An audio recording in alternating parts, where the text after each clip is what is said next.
जय श्री महाकाल। कैसे हैं आप सभी? होप सो आप सभी बहुत अच्छे होंगे।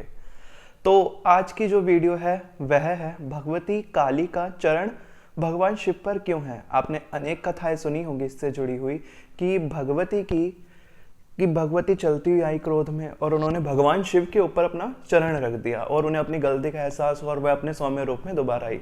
नहीं, ये पूर्णतः गलत कथा है। जी हाँ, ये पूर्णतः गलत कथा है। असली कथा तो कुछ और ही है। जी, आपने सुना होगा एवं जो शाक्त हैं वो पढ़ते भी हैं कि भगवती काली उनके विषय में कि वह शव वाहन है और वह शव कौन है? वह है भगवान सदाशिव एवं शिव जिन्हें हम कहते हैं।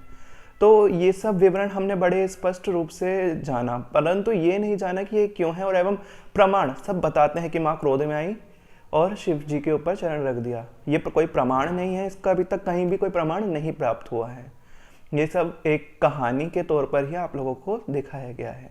परंतु आज की वीडियो में हम जानेंगे कि ये क्यों हुआ, इसके पीछे का रहस्य क्या है। जी हाँ, रहस्य। तो काली एक रहस्य में एक ये नई वीडियो है। तो क्या होता है कि इसका जो प्रमाण है ये भगवती का देवी पुराण के अंदर हमें प्राप्त होता है कि भगवान शिव भगवती कामरूप यानी कामाख्या जी में अनंत काल से भगवती की तपस्या में रत थे।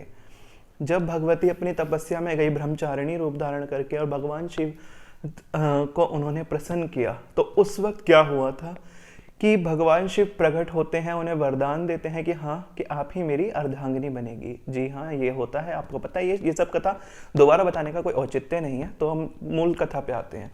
तो उस वक्त क्या होता है, भगवान शिव कहते हैं कि देवी तुम्हारे जाने के बाद, सती रूप में मेरे को त्यागने के बाद, मुझे मेरा जो हृदय है अत्यंत जल रहा है, उसके ऊपर अपना कमल जैसा चरण रख दो।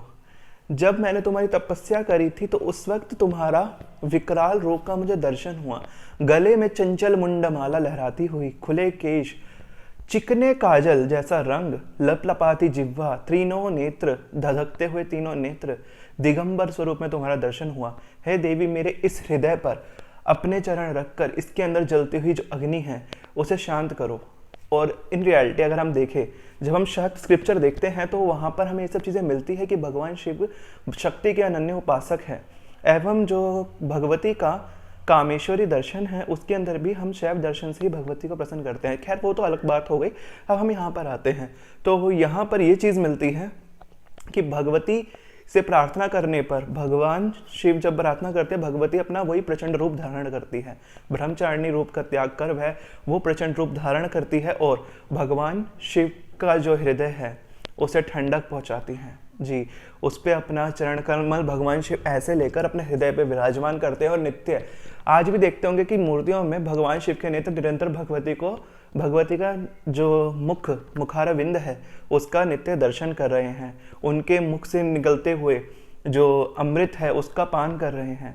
इसके बाद क्या होता है? इसके बाद की कथा के अनुसार देवी पुराण में बताते हैं कि भगवान शिव जो है वह उनके प्राण, जो प्राण शक्ति है वह सामने प्रकट होती है। पंचमुखी जो प्राण है, सदाशिव रूप उनका जो मूल स्वरूप है वो सामने जाता है और भगवती का जो मुख्य सहस्त्र नाम है उससे भगवती की उपासना यानी कि उनकी पूजन करता है। तो एवं क्या वरदान लेते हैं भगवान शिव? भगवान शिव कहते हैं कि देवी, जहाँ कहीं भी तुम्हारी ये सुंदर चिकने नूतन काजल जैसी प्रतिमा विराजमान हो वह मेरे ही हृदय पर स्थापित हो। तो जब से आज तक भगवती काली के जितने मंदिर हैं वहां पर इसी कारण, केवल और केवल इसी कारण भगवान शिव के ऊपर भगवती विराजमान है। जिन्होंने पढ़ा होगा वह जानते होंगे और जो पढ़ते हैं वो जानते हैं कि ये कथा प्रामाणिक है और जो वो कथा वह पढ़ रहे हैं वो कहीं नहीं है। एवं सप्तशती में जो रक्त बीज का बल हुआ भगवती चामुंडा से हुआ है। भगवती काली का जो चरित्र विवरण है वह अत्यधिक विशाल है, क्योंकि चामुंडा और कालिका में अंतर है, बहुत अंतर है वो दोनों एक ही तत्व की, मतलब कि एक ही गुण की, परंतु उनके अंतर है उनकी कथाओं में अंतर है, उपासना में भी कई प्रकार का अंतर है। तो आज की कथा आपको कैसी लगी और ये रहस्य आपको कैसा लगा मुझे अवश्य रूप से बताइएगा। जय श्री महाकाल।